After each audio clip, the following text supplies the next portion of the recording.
I'm going to install a overhead garage rack. It's a 4-foot by 8-foot rack by 7S Garage. And here's the box it comes with. And I am actually going to be putting it in this corner of our garage. And I apologize for being messy, and that is one of the reasons we are getting this rack.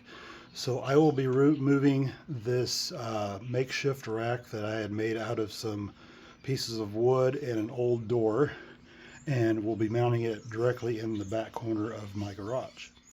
This is what the box looks like when it's opened up. As you can see, all the rack panels are covered, so they're protected from scratches. And then you have your hardware boxes here. So let's go ahead and get everything unwrapped and show you all the pieces that are inside. Here are the parts that come with it. So you have 4 panels, which are 2 foot by 4 foot, making it the entire 4 by 8 foot when you have it assembled. Here are your pieces to connect to the rafter mounts to the panels themselves. And here are the rails that you would connect to your rafters of your garage roof to hang the hangers and then the panels. It also comes with a couple brackets here, it looks like, to maybe hang a ladder onto the side of it, and some bike hooks so you can hang your bicycles upside down from it. It also comes with a plastic container here that has all of your hardware for assembly. Comes with this instruction manual where it shows the 2 methods you can install it depending on which direction your rafters are going and which direction you want to place the rack. So you can either mount them horizontally or vertically, and you have all the pieces there to do so.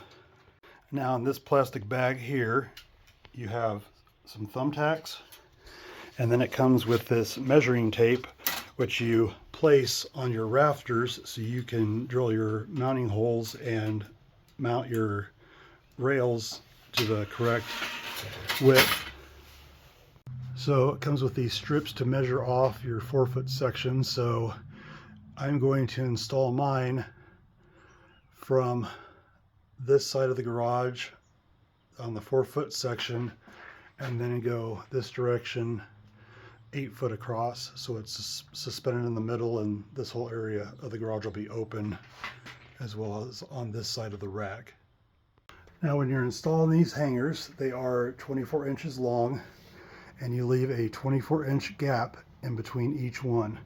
Now you can either manually measure it, which I find easier to do, or you could use these pieces that they give you here to do the exact spacing. So as you can see on this side, I got the hanger, and then I have marked there 24 inches to the edge of my next one. So I'll go from here and over.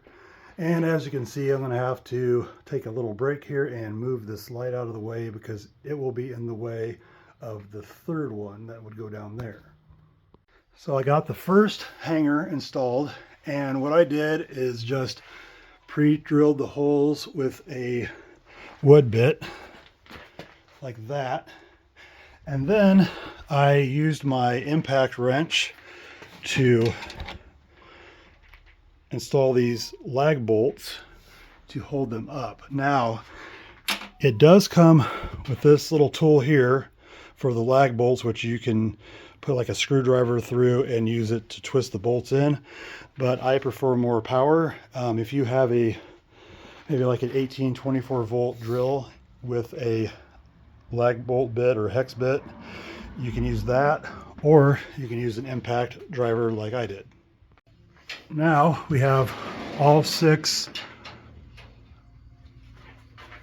hanger brackets up, and they're all they have 24 foot with 24 inches in between them, all spaced out, all 6 of them, and each of them have 2 lag bolts, which I had